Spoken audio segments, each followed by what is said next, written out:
उत्तर प्रदेश में होने वाले 10 विधानसभा सीटों पे उपचुनाव को लेकर के भारतीय जनता पार्टी और समाजवादी पार्टी ने दोनों तैयारियां शुरू कर दी है।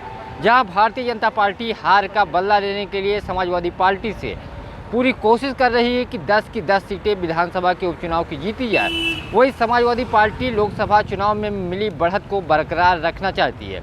इसीलिए आज समाजवादी पार्टी की मुखिया अखिलेश यादव ने कटेहरी विधानसभा यानी अंबेडकर नगर की जो लालजी वर्मा की सीट थी, उनके सांसद बनने के बाद खाली हुई थी, वहां के नेताओं की बैठक बुलाई। साथ ही अयोध्या, जहां से अवधेश प्रसाद विधायक हुआ करते थे, मिल्कीपुर से चूंकि वो अयोध्या से सांसद बन गए हैं, तो इन दो विधानसभा सीटों के नेताओं की बैठक बुलाई गई।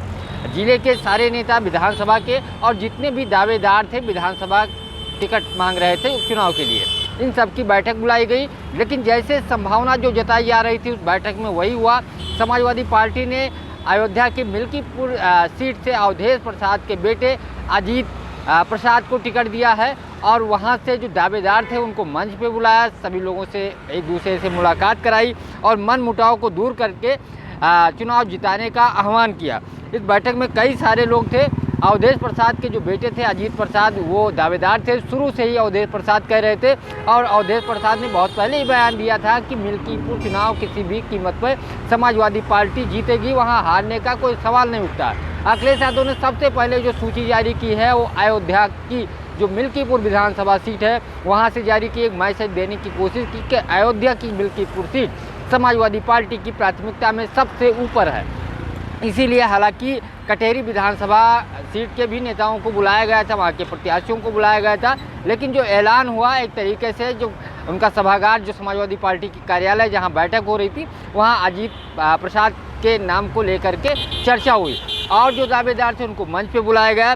सबसे खास बात यह है कि समाजवादी पार्टी के बेहद करीबी पहले हुआ करते थे, पूरा परिवार हुआ करता था और इस लोकसभा चुनाव में आनंद सेन यादव जो एक तरीके से कम्युनिस्ट पार्टी में चले गए थे और चुनाव लड़ा था, उनको भी समाजवादी पार्टी ने साथ ले आई है और कहा है कि आप प्रचार करिए। वो भी खुले मन से समाजवादी पार्टी का एक तरीके से मंच पे आकर के वो अजीत जो अवधेश प्रसाद के बेटे हैं अजीत प्रसाद, उनका प्रचार करेंगे। तो कुल मिलाकर के समाजवादी पार्टी एक बार फिर से मिल्कीपुर विधानसभा सीट का जो चुनाव है वो जीतना चाहती है। और दूसरी तरफ सबसे दिलचस्प बात यह है कि अयोध्या की मिल्कीपुर सीट की जो जिम्मेदारी है भारतीय जनता पार्टी की तरफ से मुख्यमंत्री योगी आदित्यनाथ ने स्वयं संभाल ली है और अब तक 3 बार अयोध्या जा चुके हैं और मिल्कीपुर विधानसभा में उनके कई सारे कार्यक्रम हुए। उन्होंने अयोध्या हार की मुख्यमंत्री योगी आदित्यनाथ को टीस है। संतों से जब मुलाकात हुई तब भी इस बात का उन्होंने जिक्र किया गया था कि आप लोगों को आगे आना होगा, अयोध्या के लिए मैंने बहुत काम किया। अब मिल्कीपुर विधानसभा सीट पे उपचुनाव है और उस सीट की जिम्मेदारी मुख्यमंत्री अपने हाथों में ली है। वहाँ लगातार मुख्यमंत्री दौरा कर रहे हैं। इसके अलावा 4 और मंत्रियों की ड्यूटी लगाई गई है। तो आप समझ सकते हैं मिल्कीपुर सीट कितनी महत्वपूर्ण भारतीय जनता पार्टी के लिए है और वहीं समाजवादी पार्टी की प्राथमिकताओं में सबसे ऊपर है। दूसरी तरफ कटेहरी विधानसभा की भी जिम्मेदारी मुख्यमंत्री ने ले रखी है। जो बगल की सीट है अंबेडकर नगर, जो बगल का जिला है वहाँ की सीट है, लालजी वर्मा सांसद बन के गए, वहाँ भी समाजवादी पार्टी के जो दावेदार बताए जा रहे हैं वो भी पारिवारिक पृष्ठभूमि से यानी लालजी वर्मा के बेटे ही दावेदार बताया जा रहा है, लेकिन उनके नाम का ऐलान नहीं हुआ है। अखिलेश यादव ने कहा है कि सोच समझकर फैसला लिया जाएगा, आप लोगों को बता दिया जाएगा। तो ये 2 सीटें समाजवादी पार्टी के लिए जहाँ महत्वपूर्ण है, वहीं भाजपा ने पूरी कोशिश लगाई है। मुख्यमंत्री योगी आदित्यनाथ ने प्रतिष्ठा का सवाल बना लिया है। दूसरी तरफ कई सारी शिकायतें समाजवादी पार्टी ने निर्वाचन आयोग को भेजी है कि जात के आधार पर अधिकारियों की नियुक्ति होती है। मुख्य निर्वाचन अधिकारी को पत्र भेज करके इसकी शिकायत की है। दूसरी तरफ दोनों पार्टियां पूरी कोशिश कर रही हैं। हालांकि समाजवादी पार्टी को अभी 2 से 3 सीटों को लेकर के गठबंधन का पेच फंसा हुआ है, क्योंकि कांग्रेस उसके सहयोगी दल है उत्तर प्रदेश में, इंडिया गठबंधन में है और कांग्रेस हालांकि 5 सीटों की तैयारी कर रही है, लेकिन 1 से 2 सीटें कांग्रेस भी उत्तर प्रदेश में जो 10 विधानसभा सीट की उपचुनाव होने जा रहे हैं उस पर चुनाव लड़ सकती है। इसीलिए शायद पश्चिम की कुछ सीटों पे अखिलेश यादव ने प्रभारी नियुक्त नहीं किए हैं, यही कारण है।